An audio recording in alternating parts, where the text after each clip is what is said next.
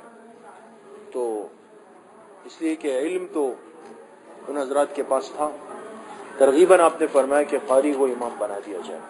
باقی ایک جواب آپ حضرات نے یہ بھی پڑھا ہے مشہور کہ قرات کی ضرورت تو ایک رکن میں ہے، جبکہ علم کی اور مسائل کی ضرورت تو تمام ارکان کے اندر۔ اس لیے آپ حضرات حیران ہوں گے کہ جب امام نماز پڑھاتا ہے نا تو ائمہ دو طرح کے ہوتے ہیں، بہت تقریباً ائمہ علماء ہوتے ہیں، بعض ائمہ علماء نہیں ہوتے، وہ کیا ہوتے ہیں؟ حافظ ہوتے ہیں۔ آپ کو ان کی اور عالم کی نماز میں زمین آسمان کا فرق ملے گا، لیکن اس کے لیے تھوڑا سا، یعنی یہ تو ایک وہ چاہتا ہے۔ ہمارے حفظ کے استاذ ہیں اور چھوٹے ماموں بھی ہیں، حضرت قاری جلیل الرحمن صاحب حفظہ اللہ تعالی، اللہ ان کی عمر میں برکت نصیب فرمائے۔ وہ ایک دفعہ ہمیں فرمانے لگے کہ حضرت مولانا فضل محمد صاحب سواتی رحمۃ اللہ علیہ، جو جامعہ میں بڑے استاذ گزرے ہیں نا، ہم نے حضرت کی زیارت کی تھی، وہ تشریف لائے، اور چونکہ ان کا بہت بڑا عقیدت کا تعلق تھا ہمارے خاندان سے، خاص طور پہ ہمارے حضرت بڑے ماموں جان سے، تو خود تشریف لاتے تھے۔ تو فرمائے ایک دن آئے اور ان سے کہا کہ جمعرات کا دن تھا، کہا وہ ہے میں چاہتا ہوں کہ تھوڑی سی تفریح کے لیے چلے جائیں۔ حضرت قاری صاحب فرمانے لگے کہ مجھے انہوں نے فرمایا کہ آپ گاڑی نکال لیں، حضرت کو لے جانا ہے ذرا۔ اس وقت یعنی ایک تفریح کے لیے ساحل سمندر کلفٹن ہی ایک معروف جگہ تھی، اب تو بہت ساری جگہ، تو ہم نے کہا چلیں وہاں چلے جائیں گے، ساحل سمندر پہ تفریح کر لیں۔ تو کام عصر کے بعد گئے وہاں، اور وہاں سے نکلے، مغرب کا وقت تھا۔ تو اس جگہ پر ایک مسجد تعمیر تھی، اب تو بہت مشہور مسجد ہو گئی ہے وہاں کی، نام لینا شاید مناسب نہ ہو، ڈیفینس کی بڑی مشہور مسجد ہے ایک۔ تو کہا ہم نے وہاں مغرب کی نماز پڑھی۔ جب نماز ختم ہو گئی تو کہا کہ حضرت مولانا فضل محمد سواتی رحمۃ اللہ علیہ نے ایسے منہ میرے کان کے قریب کیا اور فرمایا ایک بات کہوں، کہا یہ امام حافظ تو ہے لیکن یہ عالم نہیں ہے، حالانکہ کوئی ان سے ملاقات کچھ بھی نہیں، کہا یہ عالم نہیں ہے جس نے نماز پڑھائی۔ کہا ہم خیر نکلے وہاں پہ، اور پھر تحقیق ہوئی تو واقعی وہ صرف حافظ تھے، وہ عالم نہیں تھے۔ یہ کیفیت ہوتی ہے، اور بہت ساری چیزوں سے بہرحال فرق محسوس ہوتا ہے۔ عالم کی جو نماز ہوتی ہے، پڑھانے کا انداز، وہ ایک مسائل کے دائروں میں رہ کر چل رہا ہوتا ہے، وہ بے ضرورت لمبے رکوع، لمبے سجدے، یہ جو ہم آج امامت کو اس چیز میں اہمیت دے رہے ہیں نا کہ لمبے لمبے سجدے ہیں، لمبے لمبے رکوع ہے، امامت کے لیے کہہ رہا ہوں، اپنی انفرادی نماز کے لیے نہیں۔ انفرادی نماز میں ہم لوگ 3 دفعہ سبحان اللہ پڑھتے ہیں، 3 دفعہ اللہ اکبر، لیکن امام بن گئے تو پھر چاہتے ہیں کہ یہ امام اب لمبا لمبا پڑھائے ہمیں۔ آگے روایت آ رہی، امام اور اس میں فرق یہ ہوتا ہے، امام کی جو نماز ہوتی ہے وہ سارے مقتدیوں کی کیفیات کو دیکھ کے چل رہی ہوتی ہے، اس کی تلاوت جو ہوتی ہے وہ ترتیب پہ چل رہی ہوتی ہے، سارے ارکان ترتیب پہ چل رہے ہوں گے۔ جو حافظ صاحبان ہوتے ہیں ان کی ساری توجہ تلاوت پر ہوتی ہے، اس کی اونچ نیچ پر ہوتی ہے، اس سے بھی فرق ہوتا ہے۔ خیر جی، الثاني عن ابن عباس رضي الله عنهما قال قال رسول الله صلى الله عليه وسلم يؤذن لكم خياركم ويؤمكم قراء۔ آپ علیہ الصلوۃ والسلام نے فرمایا چاہیے کہ تم میں سے آزان دے جو تم میں سب سے زیادہ سمجھدار ہو، اور تمہاری امامت کروائے وہ جو تم میں سب سے خوبصورت قرآن پڑھنے والا ہو، قاری ہو۔ جی۔ وعن ابي عطية العقيلي قال كان مالك بن حويرث يأتينا إلى مصلانا ويتحدث فحضرت صلاة۔ ابو عطیہ العقیلی کہتے ہیں کہ حضرت مالک ابن حویرث رضی اللہ عنہ، اور یہ صحابی ہے، فرماتے ہیں کہ حضرت مالک ابن حویرث یأتینا الی مصلانا، ہماری مسجد تشریف لاتے تھے ہمارے علاقے میں، ویتحدث، اور بیان بھی کرتے تھے۔ دیکھیں اس سے ثابت ہوا کہ صحابہ اکرام بھی بیانات کے لیے جاتے تھے، دوسرے مساجد میں بیان فرماتے تھے۔ ایک دن کیا ہوا کہ فحضرت الصلاۃ یوما، کہ حضرت مالک ابن حویرث آئے، بیان فرمایا اور نماز کا وقت قریب ہو گیا۔ قال ابو عطیہ کہتے ہیں فقلنا له، ہم نے ان سے کہا تقدم فصلی، حضرت آج آپ آگے پڑھ کے نماز پڑھا دیں ہمیں۔ وقال لنا، تو انہوں نے فرمایا نہیں، قدموا رجلا منکم، تم میں سے ہی ایک آدمی آگے بڑھے، یصلی بکم، اور تمہیں نماز پڑھائے، وساحدثکم لم لا اصلی بکم، اور اب میں تمہیں بتا دوں گا نماز کے بعد کہ میں تمہیں نماز کیوں نہیں پڑھا رہا ہوں۔ پھر فرمایا سمعت رسول اللہ صلی اللہ علیہ وسلم، میں نے سنا آپ علیہ الصلوۃ والسلام سے، آپ نے فرمایا من زار قوما فلا یؤمهم، جو کسی قوم سے ملنے کے لیے جائے تو ان کی امامت نہ کروائے، ولیؤمهم رجل منهم، بلکہ چاہیے کہ انہی میں سے ایک آدمی کیا بن جائے، امام بن جائے اس قوم کا۔ اس میں بڑی حکمت کی بات ہے۔ بہرحال ایک موٹی سی بات اس میں یہ ہے کہ ظاہر سی بات ہے کہ اس نے تو ایک دن آنا ہے پھر نہیں آنا، یہ تو چلے جائیں گے یہاں سے، لیکن بعض دفعہ کیا ہوتا ہے کہ اس سے لوگ متاثر ہو جاتے ہیں بہت زیادہ، کسی بھی اس سے تلاوت سے یا نماز سے یا کیفیات سے، تو وہ تو پڑھا کے چلے گئے اپنی جگہ پر، وہ لوگ پھر کہیں گے کہ گورے زمانگا امام صاحب جس سے خستب اس نے پڑھا ہوا، ہمارے امام صاحب کہاں ایسی پیاری نماز پڑھاتے ہیں۔ اور یہ اس سے بات بنتی ہے دوستو، راستے سے راستہ بنتا ہے۔ جی وعن انس رضي الله عنه قال استخلف رسول الله صلى الله عليه وسلم من يؤم الناس. حضرت انس رضی اللہ عنہ سے روایت ہے کہ آپ علیہ الصلوۃ والسلام نے عبداللہ ابن ام مکتوم کو اپنا نائب بنایا. آپ لوگوں کی امامت بھی کرواتے تھے جبکہ آپ نابینا تھے. آپ جب سفر پہ تشریف لے جاتے تو عام طور پہ ان کو مدینہ میں اپنا نائب بنا لیتے. یہ امام بھی ہوتے, نابینا تھے, لیکن نابینا ہونے کے باوجود بعض نابینا حافظ صاحبان طہارت و نظافت کا بہت خیال رکھتے ہیں. سمجھ گئے؟ بہت سارے قرہ صاحبان نابینا ہوتے ہیں نا, بلکہ ہمارے ہاں پشتو زبان میں تو اس کو کہتے ہی حافظ صاحب ہے, نابینا کو. اور کیا ہے کبھی آپ لوگوں نے؟ جو نابینا ہوتے تھے, ہم نے سنا اپنے بڑوں سے, وہ کہتے تھے حافظ صاحب نابینا کو, اس لیے کہ عام طور پہ نابینا جو حضرات ہوتے تھے حفظ قرآن کر لیتے تھے. بہت سارے حفظ کے جو قرہ حضرات تھے وہ نابینا تھے, جیسے جو مشہور نہیں ہے حفظ کے قاری فتح محمد صاحب پانی پتی رحمۃ اللہ علیہ, بعد میں ان کی بینائی بھی ختم ہوئی. یہ تو بعد میں پھر وہ ہوگا. اسی طرح اب بھی دارالعلوم کراچی میں قاری عبد الملک صاحب ہیں, بہت بڑے قاری ہیں, اور قاری صاحب جو ہے وہ ابتدان نابینا ہے, وہ ہے. اور بھی ہم نے دیکھا, لیکن ان کی نظافت و طہارت عجیب ہوتی ہے, مسلمہ ہوتی ہے, بہت احتیاط کے ساتھ چلتے ہیں. جی. وعن ابي امامه رضي الله عنه قال قال رسول الله صلى الله عليه وسلم ثلاثه لا تجاوز صلاتهم. آپ علیہ الصلوۃ والسلام نے فرمایا 3 آدمیوں کی نماز ان کے کانوں سے اوپر نہیں جاتی, بس یعنی اللہ قبول نہیں کرتے, کانوں سے تجاوز نہیں کرتی. 3 کون ہیں؟ العبد العابق حتى يرجع, وہ بگوڑا غلام یہاں تک کہ لوٹ آئے, یعنی غلام اپنے مالک سے بھاگ جائے, یہ بہت بڑا گناہ ہے. ہاں اگر وہ واپس آ جائے, توبہ کر لے تو پھر صحیح ہے, ورنہ اس غلام کی نماز قبول نہیں ہوگی. وَامْرَأَةٌ بَاتَتْ وَزَوْجُهَا عَلَيْهَا سَاخِطٌ, اور وہ عورت جو رات گزارے اور اس کا شوہر اس پر ناراض ہو, یعنی شوہر سے لڑائی کی, غصہ ہوا, کچھ ہوا, ناراض ہو گئی, شوہر ناراض ہو کے سو گیا, بیوی بھی سو گئی, کوئی پرواہ نہیں کی اس نے کہ بھئی شوہر ناراض ہو گیا. تو اگر رات اس طرح گزر گئی تو یہ اس عورت کی نماز قبول نہیں. تو یہ لمحہ فکریہ ہے آج کل کی عورتوں اور مستورات کے لیے, جو بات بات پہ لڑتی ہے اور پھر مہینے جا کے ناراض ہو جاتی ہے. بیگ اٹھایا اور کہا کہ جی میں امی کے یہاں جا رہی ہوں, چلو بھائی. 1 ہفتہ 10 دن وہاں چلی گئی, ناراض ہو کے بیٹھ گئی, اور انہوں نے کہا کہ بیٹھ جاؤ یہیں پہ, کوئی تمہیں بات کر لیں پھر ہم دیکھتے ہیں. ایسے غیرت مند ہیں ہم لوگ.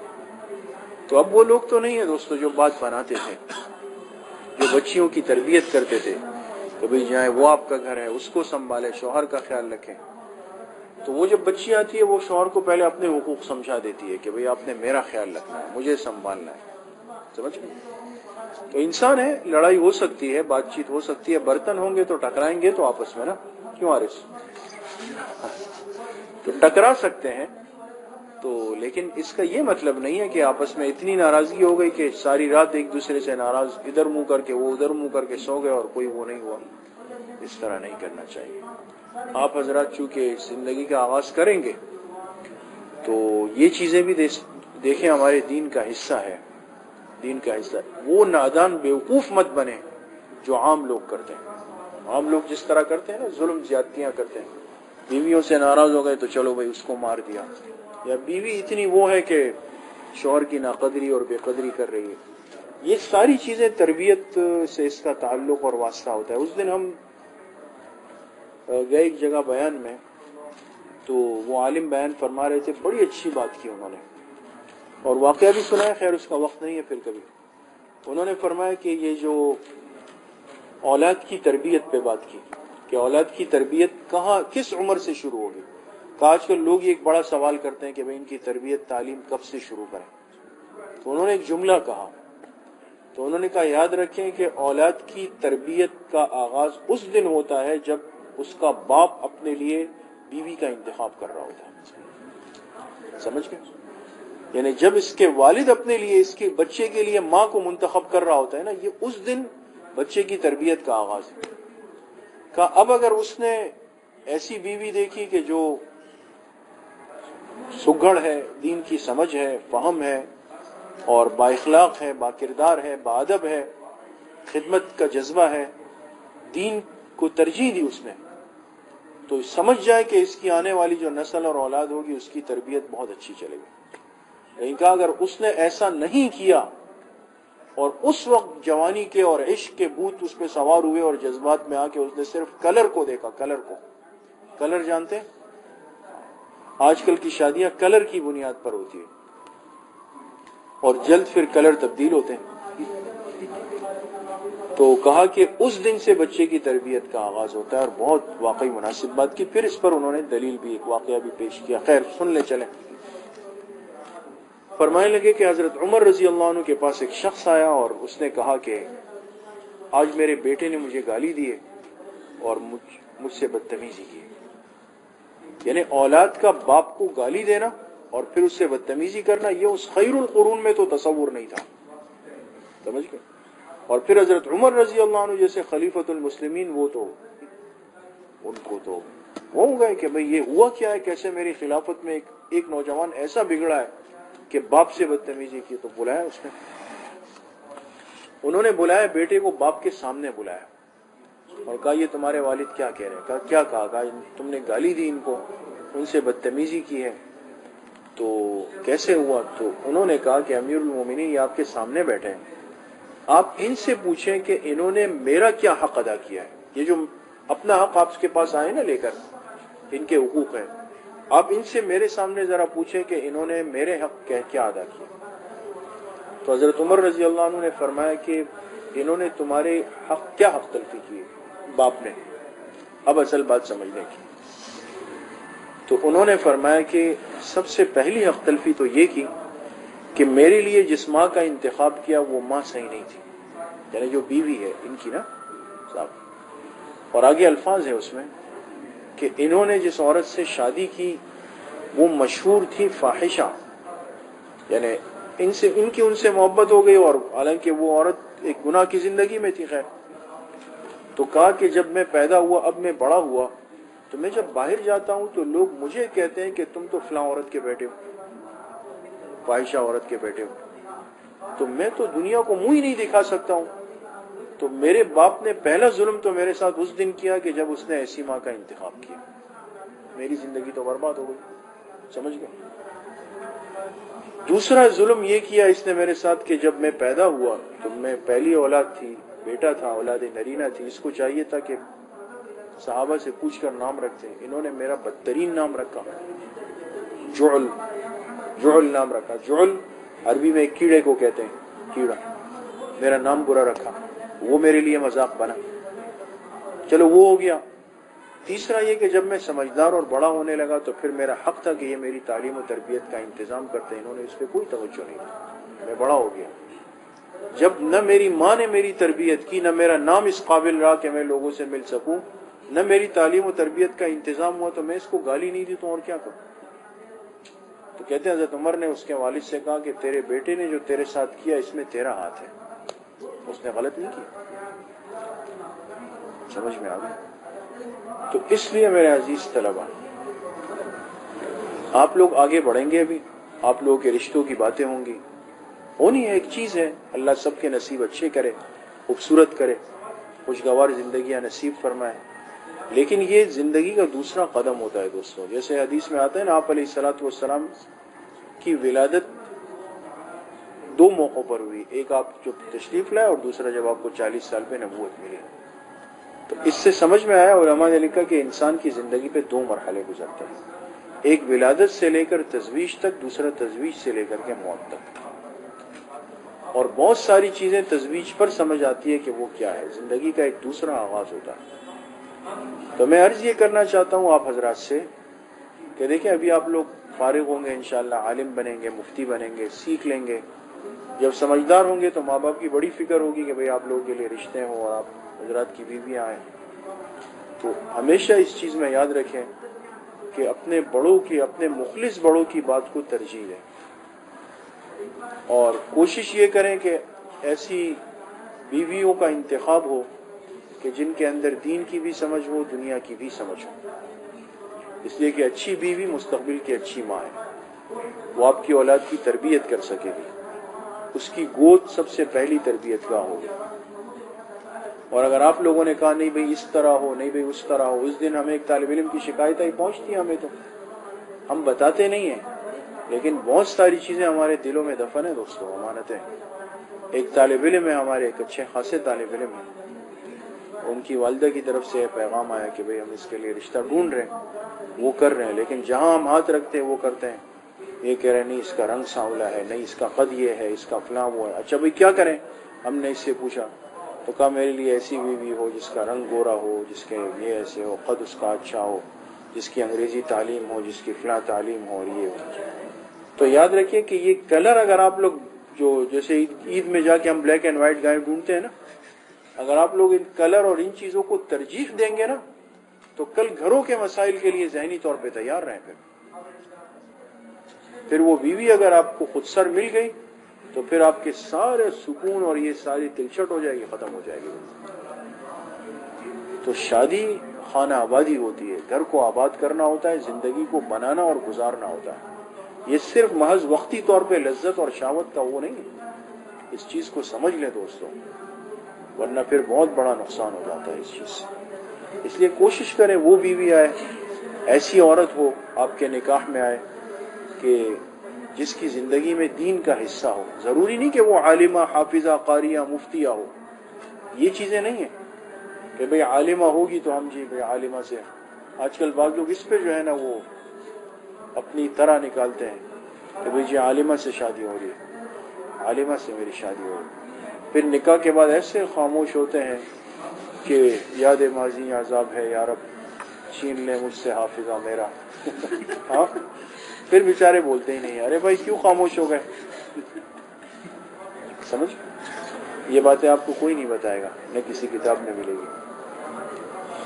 اس لیے ان چیزوں میں ہمیشہ احتیاط کریں. رنگ کا گہرا ہو، سانولا ہو، وہ تو ایک قسمت کی چیز ہے. اگر رنگ بہت گورا چٹا سرخ ہے، سب کچھ ہے، لیکن اس بیوی کے پاس نہ اخلاق ہے، نہ آپ کے آداب ہے، نہ آپ کے ماں باپ کے آداب ہے، نہ آپ کی خدمت کا جذبہ ہے، تو کیا کرنا ہے؟ اس کو شو پیس بنانا ہے آپ نے؟ وہ تو نہیں ہے. اور اگر کوئی ایسی نہیں ہے لیکن الحمدللہ گھر چلا سکتی ہے، آپ کا چولہا سنبھال سکتی ہے، آپ کے بچوں کی تربیت کر سکتی ہے، آپ کے ماں باپ مہمانوں کا خیال کر سکتی ہے، یہ آپ کی زندگی کو عزتوں سے بھر دے گی دوستوں. سمجھ گئے؟ تو اس لیے شرائط نہیں رکھیں، شرائط نہیں. ہاں جہاں تک سنت اجازت دیتی ہے اپنی پسند کو، اگر آپ کو محسوس ہو کہ رشتہ ایسی جگہ جا رہا ہے کہ جو غلط ہو رہا ہے معاملہ، فوراً اس پہ ایکشن لیں، فوراً اس پہ وضاحت کریں. غلط انتخاب سے بھی ہم نے بہت سارے اپنے ساتھیوں کی زندگیوں کو خراب ہوتے ہوئے دیکھا ہے دوستوں. بعض دفعہ ماں باپ بڑی نادانی کر لیتے ہیں، اپنے عالم بیٹے کے لیے بالکل ایک ایسی عورت کو لے آتے ہیں کہ جن کا ماحول بالکل آزاد ہوتا ہے. وہ یہاں آ جاتی ہے. اب دو صورتیں ہیں، یا تو یہ اس کے رنگ میں رنگ جائے گا اور ماں باپ کو زبردست لات مار دے گا، گھر کو سب کچھ اس کا ہو جائے گا، یا پھر یہ کہ ذہنی مناسبت نہیں ہو رہی، اس نے ساری زندگی دین میں، مسجد میں، مدارس میں گزاری ہے، وہ اس کو کہہ رہی ہے کہ ہاتھ میں ہاتھ ڈال کے یہاں جاتے ہیں، ہاتھ میں ہاتھ ڈال کے وہاں جاتے ہیں، یہ تصویر کھینچتے ہیں، وہاں تصویر. اب ذہن تیار نہیں ہے اور بیوی ناراض ہو رہی. سمجھ میں آ گئی؟ تو اس لیے یہ چیزیں ہیں. تو ہمیشہ جو ہے نا مشورے کے ساتھ، استخارے کے ساتھ، بڑوں کی رائے کو سامنے رکھتے ہوئے چلیں. اگر ایک چیز آپ کو سمجھ نہیں آ رہی اس کا فوراً اظہار کریں اپنے ماں باپ سے کہ بھئی یہ معاملہ ہے، مجھے کھٹکا ہے، اس میں سمجھ نہیں آ رہی، کل پریشانی نہ ہو. تو بالکل وقت پہ کر لیں. سمجھ جی، پتہ نہیں کہاں سے بات چلی. وَإِمَامٌ قَوْمٍ لَهَا وَهُمْ لَهَا كَارِهُونَ. تیسرا وہ آدمی جو کسی قوم کا امام ہو اور لوگ اس کو ناپسند کرتے ہیں. امام بنا ہوا ہے لیکن لوگ اس کے پیچھے بمشکل ایسی نماز پڑھ رہے ہیں بس. باقی لوگ کہتے ہیں یہ کیا امام ہے، اور یہ ہے، اور یہ وہ ہے، اور یہ کیا ہے ہمارا امام ہے، یہ تو خود سارا دن جو ہے نا وہ گھٹ کے ماوے کھا رہا ہے، یہ تو خود جو ہے نا یہ اس نے داڑھی خراش تراش کی ہوئی ہے، اس نے جو ہے نا یہ کیا ہوا ہے، یہ تو سارا دن یہاں پہ کھڑا ہوا ہے، وہاں پہ کھڑا ہوا ہے. تو یہ چیزیں جو ہے نا نقصان دہ ہوتی ہے. اس لیے امامت کے منصب کے بعد بہت زیادہ احتیاط کرنی پڑتی ہے. سمجھ گئے؟ جی. وعن ابن عمر رضی اللہ عنہ قال قال رسول اللہ صلی اللہ علیہ وسلم ثلاثة لا تقبل منهم صلاتهم. آپ علیہ الصلوۃ والسلام نے فرمایا تین آدمی ہیں جن کی نماز قبول نہیں ہوتی. نمبر 1 من تقدم قوما وهم له كارهون، ایک وہ آدمی جو آگے بڑھا لوگ اس کو ناپسند کرتے ہو. نمبر 2 ورجل اتى الصلاة دبارا، وہ آدمی جو نماز میں پیچھے آتا ہو. والدبار وان ياتيها بعد ان تفوته، دیوار اس کو کہتے ہیں کہ نماز فوت ہونے کے بعد آئے، ہمیشہ جو ہے اس وقت داخل ہو رہا ہے مسجد میں کہ لوگ نکل رہے ہیں، یہ آ رہا ہے، اچھا نماز ہو گئی، اچھا نماز ہو گئی، روز اس طرح کر رہا ہے. چلو ایک دن سمجھ میں آتا ہے نا، لیکن روز اس طرح کر رہا ہے تو یہ خود متحرک ہے. ورجل اعتبد محررتا، تیسرا وہ آدمی جس نے آزاد کو غلام بنایا. یہ ترجمہ ہے، جس نے کیا کیا، کسی آزاد کو اپنا غلام بنایا. جی. وعن سلامة بنت الحر رضي الله عنها قالت قال رسول الله صلى الله عليه وسلم إن من أشراط الساعة أن يتنافع. آپ علیہ الصلوۃ والسلام نے فرمایا بے شک قیامت کی نشانیوں میں سے یتدافع اہل المسجد، کہ مسجد والے ایک دوسرے کو آگے کریں گے. لا یجدون اماما یصلی بہم، ان کو کوئی امام نہیں ملے گا جو ان کو نماز پڑھا سکے. یہ شہر میں یہ حدیث سمجھ میں نہیں آتی.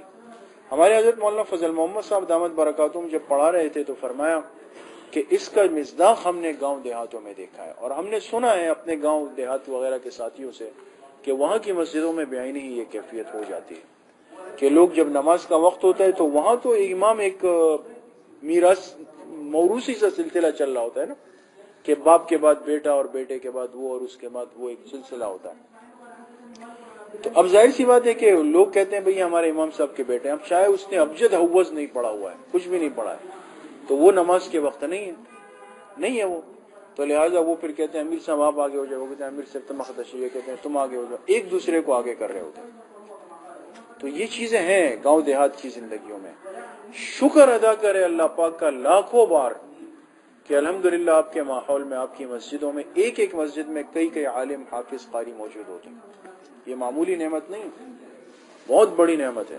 پھر خاص طور پہ شہر کراچی میں کہ مدارس کے اتنے مربوط اور محنتوں نے یہ ماحول پیدا کیا کہ مساجد میں ماشاءاللہ اگر امام نہیں ہو تو مؤذن بھی عالم ہے، مفتی ہے، وہ نہیں ہو تو دوسرے طلبہ ہوتے ہیں، علماء ہوتے ہیں، سب ہوتے ہیں، سب نماز پڑھا سکتے ہیں.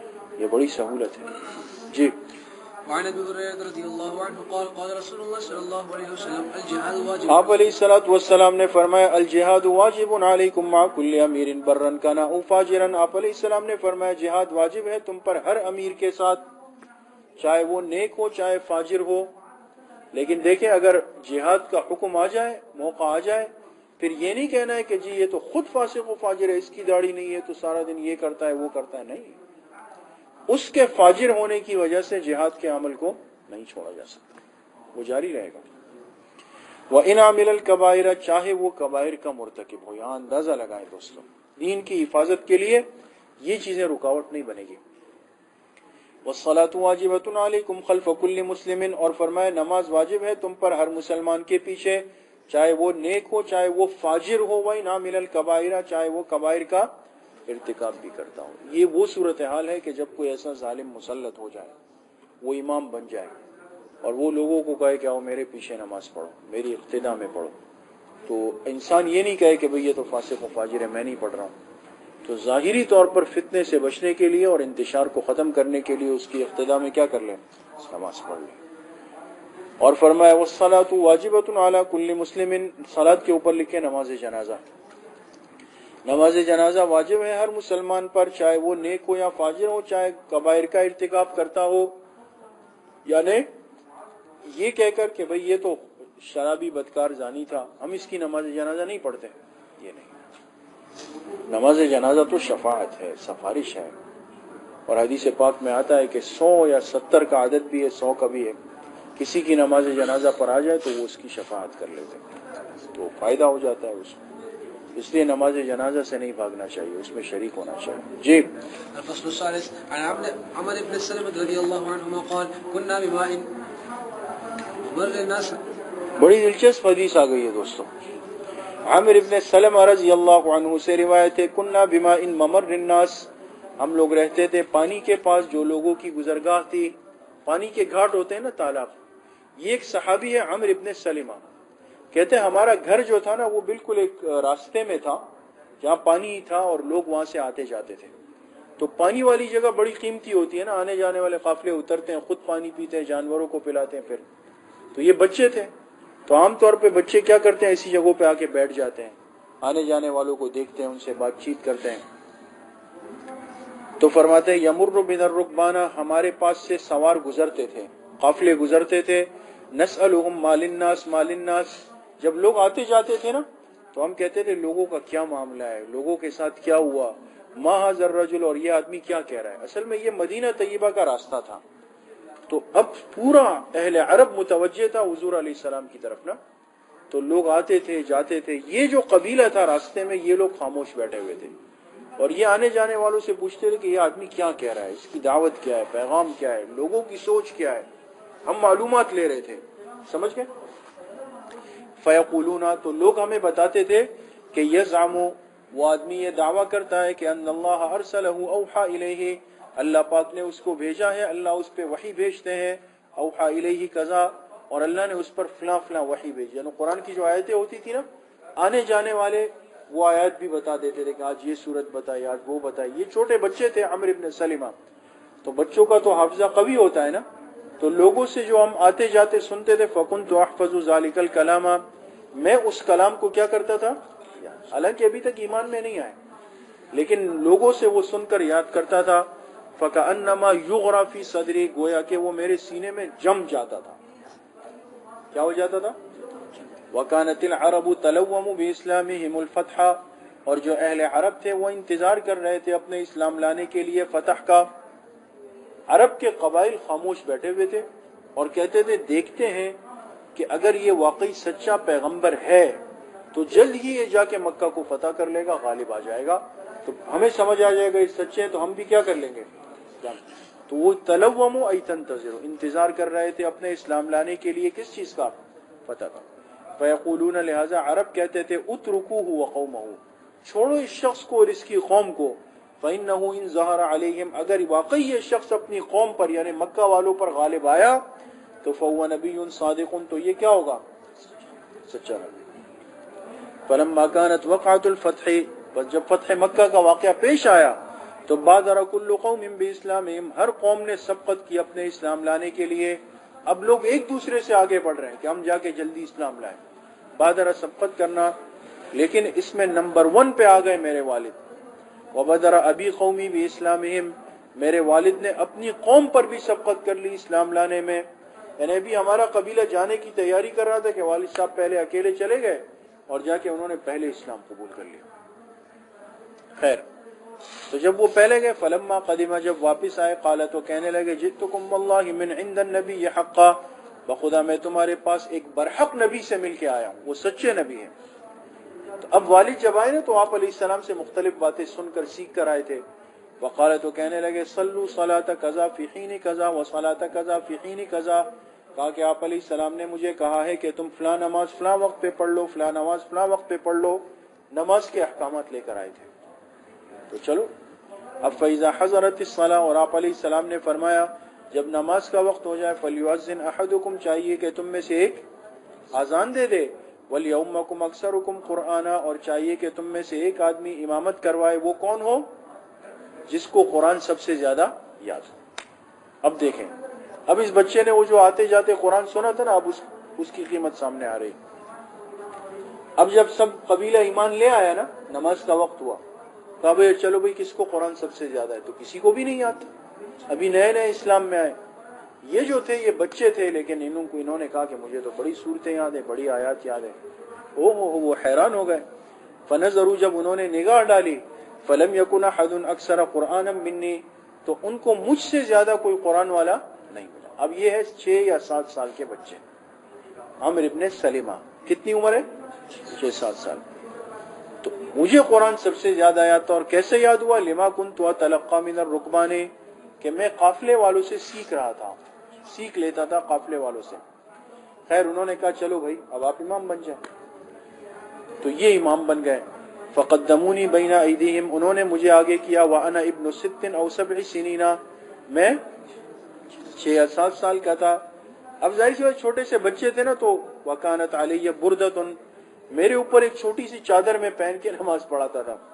کنت اذا سجدت، اور جب میں سجدے میں جاتا، تقلصت عنی، تو وہ چادر اٹھ جاتی، چھوٹی سی چادر تھی نا تو وہ اٹھ جاتی تھی، یعنی میں اتنا ناسمجھ چھوٹا تھا، چادر اوپر ہو جاتی۔ تو ایک دن کیا ہوا، میں نماز پڑھا رہا تھا، لوگ پیچھے نماز پڑھ رہے تھے، جب ہم سجدے میں گئے تو چادر تھی چھوٹی سی نا، کوئی زیادہ کپڑے تو نہیں تھے، وہ اٹھ گئی اوپر۔ وقالت امرأة من الحي، تو قبیلے کی ایک عورت گزر رہی تھی، عورت، اس نے جب دیکھا اس نے کہا الا تغطون عنا استقارئکم۔ اب دوستو اس کے دو ترجمے ہیں، ایک ترجمہ تو اردو میں ہوگا، اگر آپ لوگ کہیں اور اجازت دیں، مناسب سمجھیں، ایک ترجمہ اس کا فرمایا ہمارے استاد محترم حضرت مولانا انور صاحب دامت برکاتہم نے پشتوں میں، تو کس میں ترجمہ کریں؟ ہاں پشتوں میں کریں، اجازت ہے کر لیں۔ اب مولانا انور صاحب والا ترجمہ سنیں۔ وہ عورت جب گزری اس نے دیکھا، فرمایا الا تغطون عنا استقارئکم، تاسو د خپل قاری سے پناٹی والله پټوي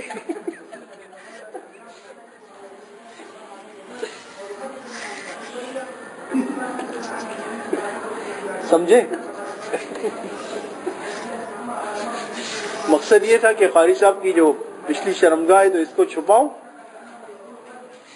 خیر، جب عورت نے کہا تو اب لوگوں کو احساس ہوا، فاشتروا، تو انہوں نے کیا کیا، میرے لیے کپڑا خریدا، امام صاحب کے لیے کپڑا خریدا، فقطعوا لی قمیصا، میرے لیے قمیص سی لی، فما فرحت بشیء فرحی بذلک القمیص، میں اتنا کسی چیز سے خوش نہیں ہوا جتنا اس قمیص کو پہن کر، یہ تو شان تھی، مجھے کپڑے مل گئے بھائی۔ جی وعن ابن عمر رضی اللہ عنہ قال لما قدم المهاجرون الاولون مدینہ كان امهم سالم مولى ابو حذیفہ۔ عبداللہ ابن عمر رضی اللہ عنہ فرماتے ہیں جب مہاجرین اولین مدینہ آئے تو کیا دیکھا کہ ان کی امامت کر رہے سالم، یہ کون تھے؟ مولا ابی حذیفہ، یہ حضرت ابو حذیفہ رضی اللہ عنہ کے آزاد کردہ غلام تھے۔ اللہ، دیکھیں علم اور قرآن اتنی عزتیں دیتا ہے، یہ امام بنے ہوئے سالم مدینہ والوں کے، جبکہ وفیہم عمر و ابو سلمۃ بن عبد الاسد، وہاں بڑے بڑے صحابہ موجود تھے، لیکن ان کے پاس علم اور قرآن تھا، ان کو امام بنایا ہوا تھا۔ جی وعن ابن عباس رضی اللہ عنہ قال قال رسول اللہ صلی اللہ علیہ وسلم عبداللہ ابن عباس رضی اللہ عنہ فرماتے ہیں آپ علیہ الصلوۃ والسلام نے فرمایا ثلاثۃ لا ترفع لهم صلاتهم فوق رؤوسهم شبرا، تین آدمیوں کی نماز ان کے سر کے اوپر ایک بالش بھی نہیں جاتی، سر کے اوپر سے۔ کون کون ہے؟ فرمایا رجل اما قوما وهم له کارہون، ایک وہ آدمی جو کسی قوم کی امامت کروائے جبکہ وہ لوگ اس کو ناپسند کرتے ہو، وامرأۃ باتت، دوسری وہ عورت جو کہ رات گزارے، وزوجها علیہا ساخط، جبکہ اس کا شوہر اس سے ناراض ہو، واخوان متصارمان، تیسرے وہ دو بھائی جو آپس میں جھگڑے ہوئے ہو، آپس میں اختلاف لڑائی کی، دوسرے دونوں ایک دوسرے سے ناراض ہو گئے، اور تو اللہ پاک پھر ان کی نماز کو قبول، اس لیے کبھی آپس کی لڑائیوں کو اتنا آگے نہیں لے جائیں۔ طالب علمی میں بھی ہو جاتا ہے، طلباء میں بھی لڑائیاں ہو جاتی ہے، اور انسان ہے، فطرت ہے، اونچ نیچ ہو جاتی ہے، 19-20 ہوتا ہے، لڑائی ہو گئی تو آگے بڑھ کر ایک دوسرے سے معافی تلافی کریں، اس کو ختم کریں، ورنہ تو پھر نمازوں کا معاملہ ہے وہ پھر قبول نہیں ہوگی دوست۔ جی باب ما علی الامام، یہ باب ہے کہ امام کی ذمہ داری کیا ہے، امام کو کیا کرنا چاہیے، کیسی نماز پڑھانی چاہیے۔ جی عن انس رضی اللہ عنہ قال ما صلیت وراء امام قد وخف حضرت انس رضی اللہ عنہ سے روایت ہے کہ ما صلیت وراء امام قد وخف صلاة ولا اتم صلاة من النبی صلی اللہ علیہ وسلم، میں نے کبھی کسی امام کے پیچھے ایسی نماز نہیں پڑھی جو ہلکی بھی ہو، جو مکمل بھی ہو، نماز بھی ہلکی اور تام، کن کے مقابلے میں؟ حضور علیہ الصلوۃ والسلام کے مقابلے میں۔ وَإِن كَانَ لَا يَسْمَعُ بُكَاءَ الصَّبِيِّ، اگر آپ بچے کے رونے کی آواز سن لیتے، فَيُخَفِّفُ مَخَافَةَ أَن تُفْتَنَ أُمُّهُ، آپ اپنی نماز کو ہلکا فرما لیتے اس خوف سے کہ اس کی ماں فکر مند ہوگی، تفتنا فکر مند۔ جی وعن ابي قتادة رضي الله عنه قال قال رسول الله صلى الله عليه وسلم اني لا ادخل في الصلاه، آپ علیہ الصلوۃ والسلام نے فرمایا میں نماز میں داخل ہوتا ہوں، وانا اريد اطالتها، میرا ارادہ ہوتا ہے نماز کو لمبا کر کے پڑھانا، فاسمع بكاء الصبي، کہ اتنے میں بچے کے رونے کی آواز سنتا ہوں، فاتجوز في صلاتي، میں اپنی نماز کو ہلکا کر لیتا ہوں، کیوں؟ مما اعلم من شدت وجد امه من بكائه، اس لیے کہ میں جانتا ہوں کہ اس کی ماں کتنی تکلیف محسوس کر رہی ہے اس بچے کے رونے کی وجہ سے۔ جی وعن ابي هريره رضي الله عنه قال قال رسول الله صلى الله عليه وسلم اذا صلى احدكم الناس فليخفف، آپ علیہ السلام نے فرمایا تم میں سے جب کوئی لوگوں کو نماز پڑھائے فلیخفف، تو کیا کرے؟ ہلکی نماز پڑھائے، ہلکی، کیوں؟ فإن فيهم السقيم والضعيف والكبير، اس لیے کہ لوگوں میں بیمار بھی ہے، کمزور بھی ہے، بڑی عمر کے بھی ہے۔ ہاں وَإِذَا صَلَّى أَحَدُكُمْ لِنَفْسِهِ، جب کوئی اپنے لیے نماز پڑھ رہا ہو، سنت نوافل مستحبات، فلیطول ما شاء، تو جتنا چاہے اس کو لمبا کر دے، پھر مسئلہ نہیں ہے. جی. وعن قيس بن ابي حازم قال اخبرني ابو مسعود رضي الله عنه ان رجلا قال والله يا رسول الله اني لا اتاخر عن صلاه الغداة من ایک آدمی نے عرض کیا کہ اے اللہ کے رسول صلی اللہ علیہ وسلم، بخدا انی لا تاخر عن صلاة الغداة من اجل فلان مما يطيل بنا، میں فجر کی نماز سے اس لیے مؤخر ہوتا ہوں، پیچھے رہتا ہوں فلاں کی وجہ سے، اس لیے کہ مما يطيل بنا، وہ کیا کرتے ہیں، ہمیں بہت لمبی قرات کرواتے ہیں. وما رأيت رسول اللہ صلی اللہ علیہ وسلم فی موعظۃ اشد غضبا منه یومئذ، میں نے آپ علیہ الصلوۃ والسلام کو نصیحت میں اتنا غصے میں کبھی نہیں دیکھا جتنا اس دن آپ نصیحت کرتے ہوئے غصہ ہوئے. ثم قال، پھر فرمایا، ان منکم منفرین، تم میں سے بعض لوگ منفرین ہیں، لوگوں میں نفرتیں پیدا کرنے والے. پھر فرمایا، ایکم ما صلی بالناس فلیتجوز، جو تم میں سے لوگوں کو نماز پڑھائے تو ہلکی پڑھائے. فإن فیہم الضعیف والکبیر وذا الحاجہ، اس لیے کہ لوگوں میں کمزور بھی ہے، بڑی عمر کے بھی ہے، ضرورت مند بھی ہوتے ہیں. جی.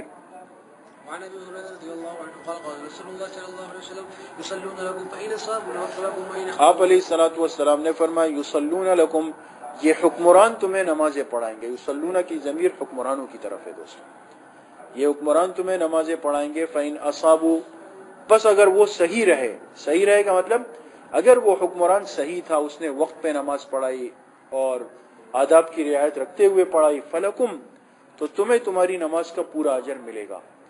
اصل میں فلکم ولہم، تمہیں بھی ملے گا اور ان کو بھی ملے گا. لیکن وَإِنْ أَخْطَئُوا، اگر انہوں نے کوئی غلطی کی تو تم اس وجہ سے نماز مت چھوڑنا ان کے پیچھے، ورنہ فتنے پیدا ہوں گے.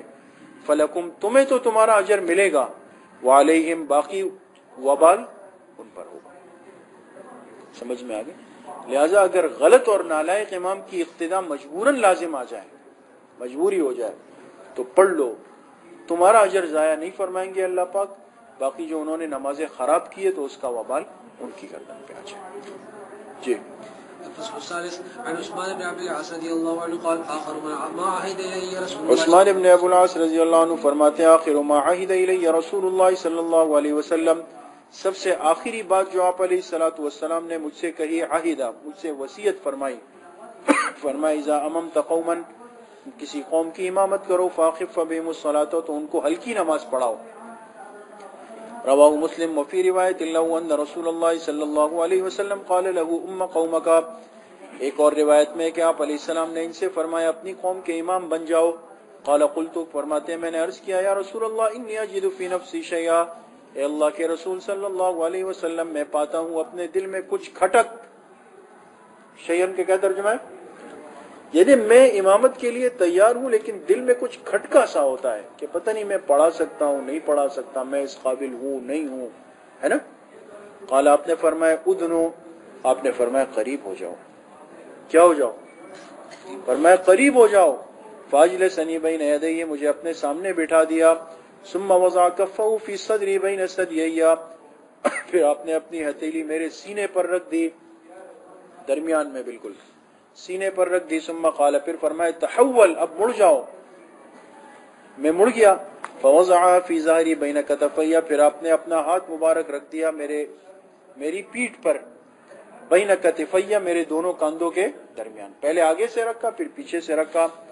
ثم قال، فرمایا ام قومک، جاؤ اپنے قوم کے امام بن جاؤ. فمن ام قوما فلیخفف، جو اپنی قوم کا امام بنے چاہیے ہلکی نماز پڑھائے. فإن فیہم الکبیر وإن فیہم المریض وإن فیہم الضعیف وإن فیہم ذا الحاجہ، اس لیے کہ لوگوں میں بڑی عمر کے بھی ہے، مریض بھی ہے، کمزور بھی ہے، ضرورت مند بھی ہے.